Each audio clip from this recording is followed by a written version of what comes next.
جناب زینب نے بھائی کے لاشے کو بے غور و کفن دیکھا، اپنے ہاتھوں میں رسن کو دیکھا، اپنے ہاتھوں کو پسے گردن بندھے دیکھا، اپنے ہاتھوں کو پشتے کمر بندھے دیکھا، کبھی کوفے کا بازار دیکھا، کبھی شام کا بازار دیکھا۔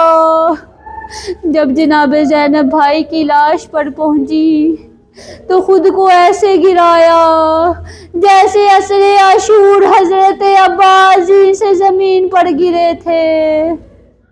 اب آپ پوچھیں گے نا کہ حضرت عباس کے تو بازو نہیں تھے لیکن جناب زینب کے تو بازو تھے۔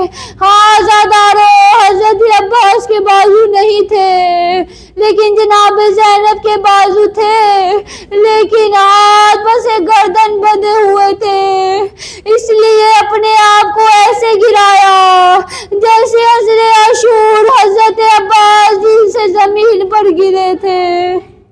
بھائی کی لاش پر گرنے کے بعد بھائی کی لاش کا طواف کیا اور کہا، انت آخر حسین، کیا میرا بھائی حسین تو ہی ہے؟ کیا جسے ماں نے چکیاں پیس پیس کر پالا تھا وہ حسین تو ہی ہے؟ کیا جس کے لیے نانا سواری بنا کرتے تھے وہ حسین تو ہی ہے؟ کیا جس کے لیے جنت سے لباس آیا کرتا تھا وہ حسین تو ہی ہے؟ کیا جس کا جھولا جبریل جھلایا کرتے تھے وہ حسین تو ہی ہے؟ تاریخ یہ کہتی ہے، یہ جملے کہنے کے بعد جناب زینب نے اپنے بندھے ہوئے ہاتھوں سے اپنے بھائی کی لاش کو اٹھایا، ایک مرتبہ اپنے بھائی کی لاش کو غور سے دیکھا۔ جب بھائی کے لاشے پہ کوئی بھی اعضاء سالم نظر نہ آئے، جب کوئی بھی جگہ سالم نظر نہ آئی تو بھائی کی خشک اور کٹی ہوئی رگوں پر بوسہ دیا۔ تاریخ یہ کہتی ہے کہ جناب زینب نے ایک نوحہ پڑھا، ایک مرثیہ پڑھا۔ کیسے پڑھا؟ بصوت حزین و قلب کئیب، کپکپاتی ہوئی آواز کے ساتھ، ٹوٹے ہوئے دل کے ساتھ، روتی ہوئی آنکھوں کے ساتھ ایک نوحہ پڑھا، ایک مرثیہ پڑھا۔ عزادارو، آپ نے خطیبوں کی زبان سے تو مرثیے سنے ہوں گے، آپ نے شاعروں کی زبان سے تو نوحے سنے ہوں گے۔ آج ایک دکھی بہن کے مصائب سنے، آج ایک دکھی بہن کے زبان سے مرثیے سنے۔ ایک مرتبہ جناب زینب نے رخ کیا مدینے کی طرف، نانا کے روضے کی طرف رخ کر کے فرماتی ہیں، واہ محمدہ صلی علیکہ ملائکہ السماء، ھذا حسین بلورا مرمل بالدماء مقطع الاعضاء وبناتک السبایا۔ رخ کر کے فرماتی ہے، واہ محمد صلی علیکہ ملائکہ السماء، اے نانا آپ پر تو آسمان کے ملائکہ درود پڑھتے ہیں، آپ پر تو فرشتے درود پڑھتے ہیں۔ اے نانا آپ کے جانے کے بعد آپ کی بیٹیوں پہ کیا مصیبت ڈھائی گئی، آپ کے جانے کے بعد آپ کے نواسے حسین پہ کیا مصیبت ڈھائی گئی۔ ھذا حسین بلورا، کربلا کی تپتی ہوئی ریت پر ننگے آسمان کے نیچے بے غور و کفن، گھوڑوں کی ٹاپوں سے پامال بدن، کٹے ہوئے سر کے ساتھ آپ کے نواسے حسین کا لاشا پڑا ہے۔ ھذا حسین بلورا، کربلا کی تپتی ہوئی ریت پر آپ کے نواسے حسین کا لاشا پڑا ہے۔ اے نانا آپ پوچھیں گے نا کہ حسین کو غسل کیسے دیا گیا؟ مرمل بالدماء، اے نانا حسین کو پانی کے ساتھ نہیں بلکہ حسین کو حسین کے خون کے ساتھ ہی غسل دیا گیا۔ اے نانا آپ پوچھیں گے نا کہ حسین کو حسین کے خون کے ساتھ کیسے غسل دیا گیا. بس یہ بہت دردناک جملہ ہے جسے میں بیان نہیں کر سکتی. میں ہاتھوں کو جوڑ کے عرض کروں گی یہ وہ جملہ ہے کہ جسے میں بیان کرنے کی طاقت نہیں رکھتی، لیکن اس خوف کے ساتھ کہ کہیں آل محمد کے مصائب چھپائے نہ جائے، اس خوف کے ساتھ میں ہاتھوں کو جوڑ کے عرض کروں گی. جناب زینب فرماتی ہیں مقطع العزا اسے کہتے ہیں کہ جس کے جسم کے اعضاء جگہ جگہ سے کاٹ دیے گئے ہوں. جناب زینب فرماتی ہیں مقطع العزا، اے نانا آپ کے نواسے حسین کا لاشا جا بجا ہو گیا. کچھ اعضاء کٹ گئے، کچھ اعضاء ٹوٹ گئے. اے نانا پوچھیں گے نا کہ حسین کے بدن کے اعضاء کیسے جا بجا ہو گئے، حسین کے جسم کے اعضاء کیسے کاٹے گئے. بس عزاداروں میں ہاتھوں کو جوڑ کے عرض کروں گی کہ کربلا کے بن میں جب شام غریب آ گئی تو لائنوں نے حکم دیا کہ لاشوں پہ گھوڑے دوڑائے جائیں. ہر کوئی قبیلے والا آتا، اپنے قبیلے والے کا لاشا اٹھا کر لے جاتے. ہر کے قبیلے والے آئے، ہر کا لاشا لے گئے. حبیب کے قبیلے والے آئے، حبیب کا لاشا لے گئے. کہا ہم حبیب کی لاش پہ گھوڑے نہیں دوڑانے دیں گے. اے نانا تنہا تیرے حسین کا لاشا رہ گیا کہ جس کی پامالی کے لیے 10 گھوڑے معین کیے گئے. مجھے معاف کیجیے گا، 5 گھوڑے مشرق کی جانب کھڑے کیے گئے، 5 گھوڑے مغرب کی جانب کھڑے کیے گئے. میں ہاتھوں کو جوڑ کے عرض کروں گی کہ مشرق کے گھوڑے مغرب کی طرف دوڑائے گئے، مغرب کے گھوڑے مشرق کی جانب دوڑائے گئے، اور درمیان میں فقط لاشا تیرے حسین کا تھا. وہ لائن کہ جس نے امام حسین کی لاش پہ گھوڑے دوڑائے تھے، وہ عمر سعد لائن کے پاس آیا اور کہا ہے عمر سعد مجھے سب سے بڑا انعام دینا. عمر سعد نے کہا ہے لائن تو نے کیا کام کیا ہے؟ کہا میں نے بہت بڑا کام کیا ہے. کہا تو نے کیا کام کیا ہے؟ کہا میں نے حسین کی لاش پہ اتنے گھوڑے دوڑائے کہ حسین کے جسم کے اعضاء سالم نہ رہے.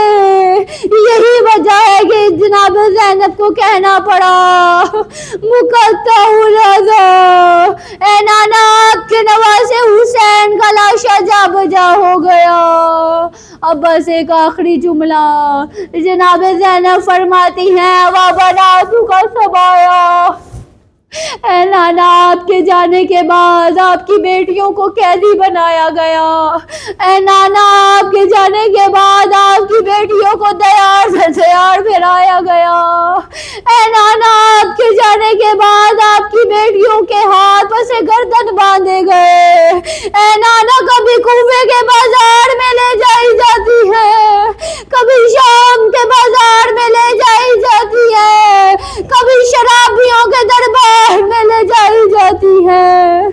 بس یہی وجہ ہے کہ جس کی وجہ سے جناب زین العابدین کو کہنا پڑا. یہ وہی منظر ہے جسے جناب زین العابدین برداشت نہ کر سکے اور کہا اے کاش میری ماں مجھے جنم نہ دیتی کہ یہ میں منظر اپنی آنکھوں سے دیکھتا کہ مجھے شام کے دربار میں ایسے گھسیٹا جا رہا ہے جیسے حبشی غلام کو گھسیٹا جاتا ہے.